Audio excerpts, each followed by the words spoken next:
हमने कहाँ पे देखे थे?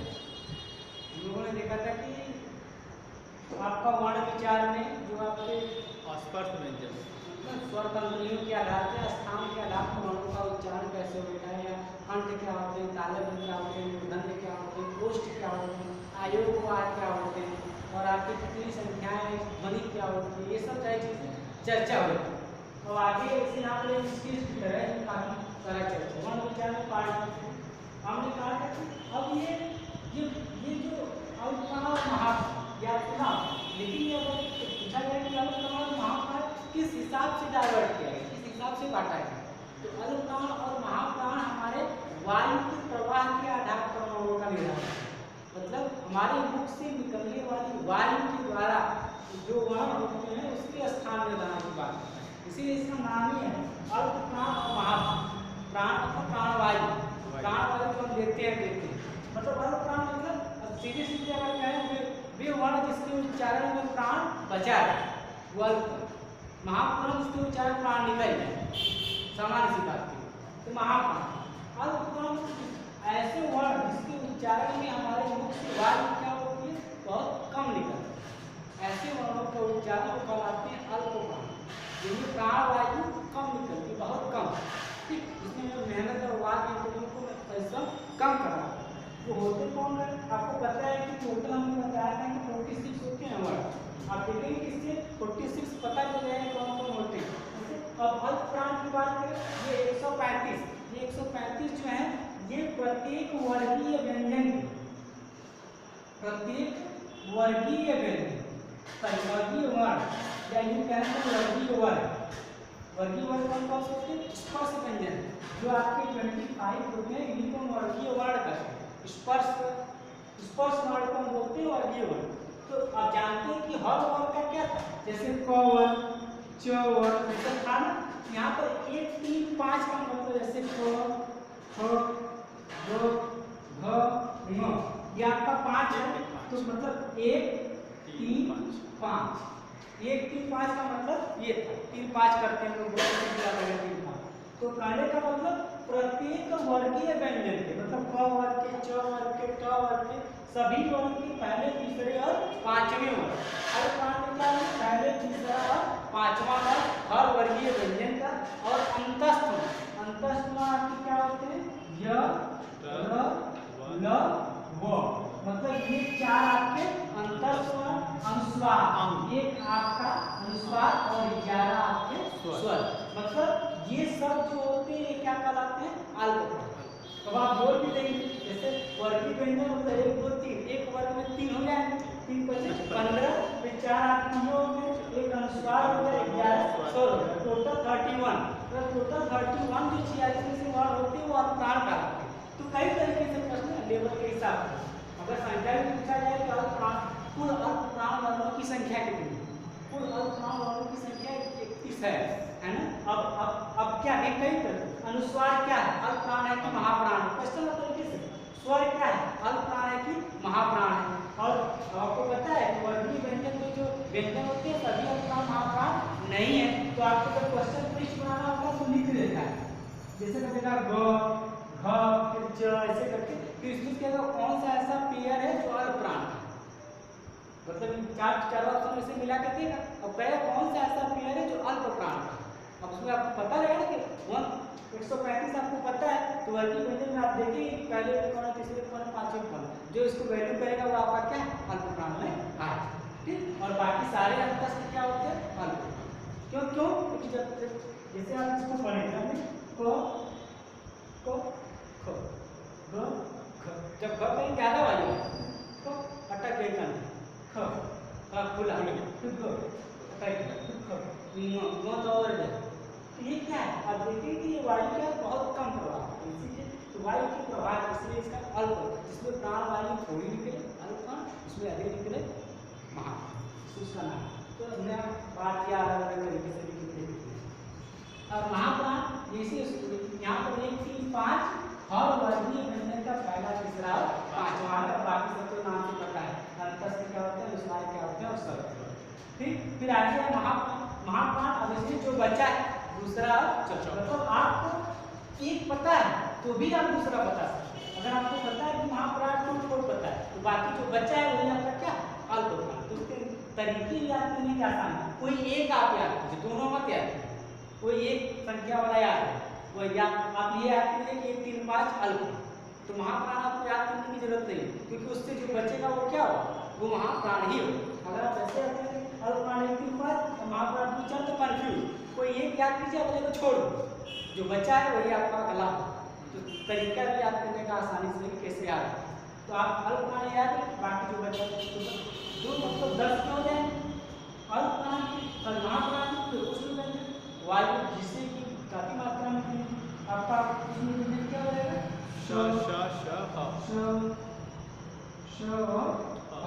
या फिर विसर्ग आपका हो जाएगा ये। अब आपको अब आप टोटल की पूर्ण वर्ग संख्या टोटल जितने वर्गों की संख्या होती है 46, 31 आपके वो हो गए अल्प प्राण और 15 आपके क्या हो गए महाप्राण, दोनों जोड़ेंगे कितना हो जाएगा 46।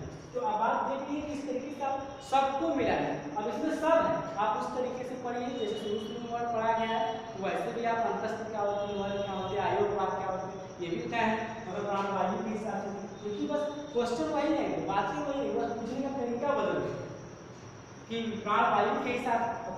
अब यह हुआ अंतस्थ में प्राण वायु के हिसाब से ये क्या है, जब प्राण शब्द आएगा तो सघोष और घोष, तो सघोष और घोष में अंतर नहीं है। कभी कभी होता है कि अगर हम ये पढ़े रहते हैं तो ये भूल जाते हैं, ये याद है कि दोनों या तो सघोष लिख के पूछ सकता है या घोष, तो घोष और सघोष दोनों एक ही है, उसमें कंफ्यूज होने की जरूरत नहीं। तो सघोष का मतलब अगर डेफिनेशन में वो वर्ण जिनका उच्चारण प्राण वाली हमारे हृदय फेफड़े से निकलने वाली वायु स्वर तंत्रियों से क्या है रगड़ते हुए निकलती है, कंपन करते हुए। यदि आगे चले प्रकंपी, संकल्पी, संघर्षी और अपसंघर्षी भी बोलते हैं। संघर्षी वर्ण, संघर्षी वर्ण आपको कुछ नहीं करना, वो वर्ण जब आप बोलते हो तो यहाँ पर कंठ पर ज्यादा प्रभाव, वाक्य तंत्रियों पर जो रगड़े ज्यादा टाइम, वो संघर्षी वर्ण होते हैं, जो आराम से निकल जाते हैं वो संघर्षी नहीं होते, सामान्य से। तो सूत्र अब इसमें क्या क्या है सघोष सघोष, अगर सघोष का आपको पता है 3 4 5 345, मतलब प्रत्येक वर्ग का तीसरा चौथा और पांचवा, और वर्ग जब भी आएंगे वर्गीय व्यंजन में ही आएंगे, तो क वर्ग च वर्ग त वर्ग। और टेस्ट करना है क्वेश्चन कई तरीके से बोलते हैं, तालक के कुछ वर्ड दे देगा, कुछ मूर्धन्य के दे देगा, लेकिन सब में 3 4 5, फिर उसमें करके पूछेगा कि घोष है कि सघोष, टफ बनाना है, क्योंकि पता है इसी थ्योरी सबको थोड़ा सा दिमाग लगा देगा रीजनिंग के, बस पता में भी लापता होने में टाइम नहीं लगेगा। तो तीसरा चौथा और पांचवा पूरे स्वर और अंतस्थ और उसके साथ उसमें का ह, ये एक्सेप्शन और ये क्वेश्चन है, क्योंकि जहाँ पर किया है सब साथ साथ रखा है, यहाँ पर आप देखें कि अंतस्थ भी पूरा साथ रखा है, उसमें तो पूरा साथ रखा है, लेकिन यहाँ पर क्या है अंतस्थ है लेकिन उसमें का ह भी है। तो अगर हम यहाँ उसमें लिखेंगे तो इसमें ह को छोड़ कर लिखेंगे, याद रखें, इसीलिए मैं संख्या लिखूँ, क्योंकि संख्या पता रहता है तो हो जाएगा कि कौन किसी में हम ऐड करें किसी में नहीं। तो सघोष तीसरा ह प्रत्येक वर्ग का तीसरा चौथा और पांचवा पूरे स्वर अंतस्थ और ह, ये आपको सघोष का। जैसे आपका 15 ये हो गए, 11 ये 4 और 1 ठीक, और यहाँ पर वो फिर आपका अघोष जिसमें सब तंत्रियों में वायु का घर्षण क्या हो कम, घोष का मतलब होता है वही घर्षण आवाज है, ठीक, तो कम होगा यहाँ पर। अब इसमें भी आपको वही किया है, तो आप या तो आप अघोष का संख्या याद कीजिए या तो अघोष, जिसका याद किए दूसरा उल्टा पूछेगा तो जो नहीं होगा। तो 2 4 दूसरा और चौथा, फिर उसमें भी क्या नहीं, फिर आपका एक विषय, ठीक, यहाँ पर। तो अब इसको आप राइट करोगे क्या 46। तो इस तरीके से आप देखिए वर्ण विचार ये पूरा कैसे होता है, अल्प प्राण, महाप्राण, आयोग प्राण, अंतस्थ प्राण, हर चीज अंतस्थ प्राण कौन कौन से होते हैं, अर्धस्वर की भी बात की, अर्धस्वर लिखा है, अर्धस्वर देखिए वो स्वर वर्ण नहीं होते, वो य और व होते हैं। तो ये सब कुछ एक्सेप्शनल क्वेश्चन है जो बीच में जिस पर ध्यान देगा। उच्छिष्ट वर्ण आपको पता ही है, र और ड, उच्छिष्ट वर्ण जो हमने बड़ा था र और इसको उच्छिष्ट कहते हैं कि नजीब नीचे रहती है, नजीब ऊपर रहती है, हवा का कारामात बीच में है, इस तरीके से। तो ये जो वर्ड है और अगर इसी वर्गाक्षर में पूछे कि किस वर्ग में आते हैं तब क्या, तो जिस वर्ग में आएंगे जिससे पढ़ेंगे उसी वर्ग के होंगे। च छ ज ज में तरह ये ट वर्ग, ट वर्ग क्या अर्थात मूर्धा, अर्थात ये अगर वर्गीय व्यंजन में पूछा जाए तो ये क्या है, मूर्धन, मूर्धा वर्ग। ये भी ध्यान देना क्योंकि ये उसी से बनते हैं, ये वर्ग में उसी में आते हैं। अलग से इसको बोला जाता है उच्छिष्ट।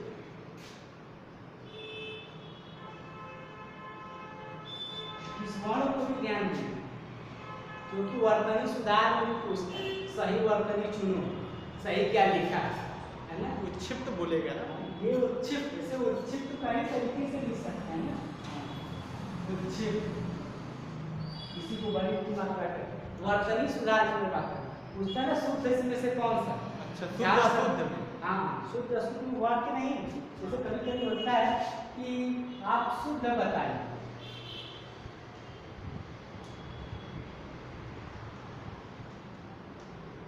कवयित्री, कवियत्री, कवियत्री, चार को दे देगा सब कवियत्री। अब सही कौन सा है, कवियत्री, कवयित्री, कवियत्री, कवियत्री नहीं कवयित्री,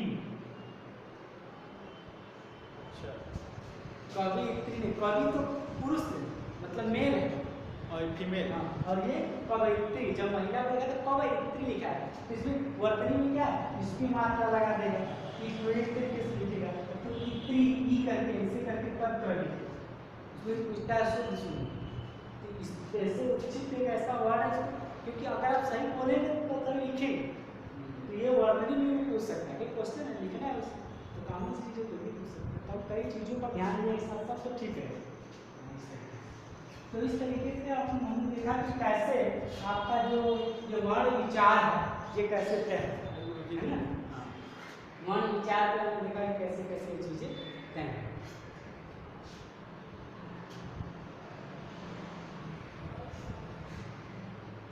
हो गया, हो गया।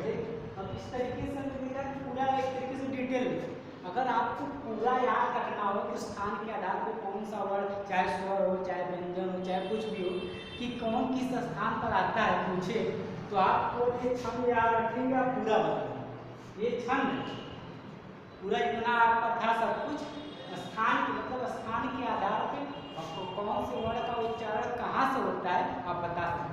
वैसे देखा जाए तो 11 तरफ बांटते हैं, 11 स्थान है वर्ण का उच्चारण, वो आपको देखेंगे। जैसे अका विसर्ग है कंठा, अका विसर्ग, अका का मतलब अ पूरा स्वर, अ से अ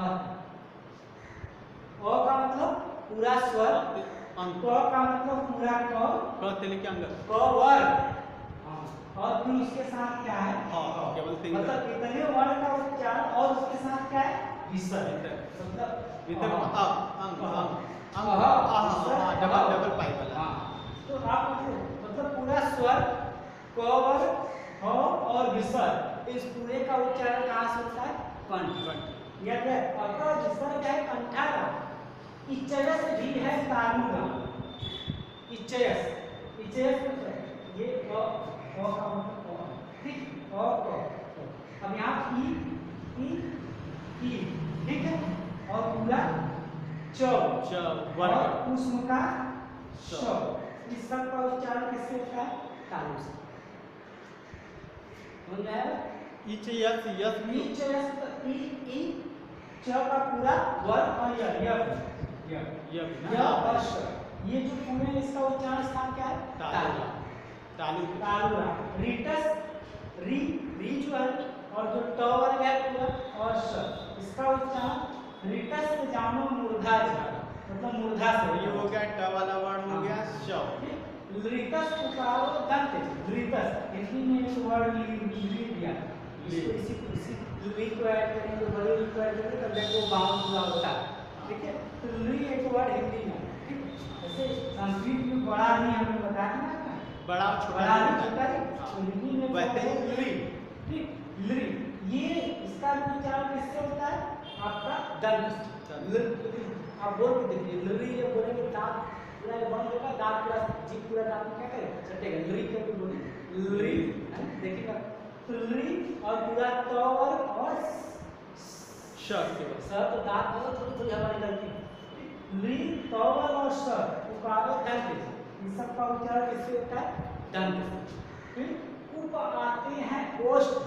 उप मतलब उप उ उ उ और पूरा प। उप आते हैं ओष्ठ। उ स्वर का जो उ है फिर प वो छोटा ऊ बड़ा ऊ हाँ। वैसे ही छोटा ई की तरह बड़ा ई हाँ। जैसे लिए थे वैसे छोटा ऊ उप बड़ा आते हैं ओष्ठ। ओष्ठ मतलब स्वर का अगर पूछा जाए स्वर का कौन सा ऐसा वर्ण है जो ओष्ठ से वर्ण मतलब उसका होता वर्ण या उच्चारण सा उ है और पूरा उ। उप आते हैं ओष्ठ। केवल व दंतोष्ठ। दांत और ओष्ठ दोनों जब आप व करते हैं तो ओठ को भी क्या करते हैं पूरा घुमाते हैं फिर हवा आपकी निकलती है दांत में क्या करेंगे फंसेगा वो है तो उसको उसका स्थान हो जाता है दंत्योष्ठ। दांत और ओष्ठ दोनों मिलाकर ये अच्छा स्थान दंत्योष्ठ। दंत्य अलग है दंत्योष्ठ अलग है। दंत मतलब केवल दांत की सहायता से जोड़े हैं। दंत्योष्ठ मतलब दांत और ओष्ठ दोनों के साथ इसीलिए 11 स्थान हुआ ना नहीं तो वैसे तो 5वां स्थान होता वैसे 5वें स्थान में हो जाता ना ये दंत्योष्ठ दांत और ओष्ठ।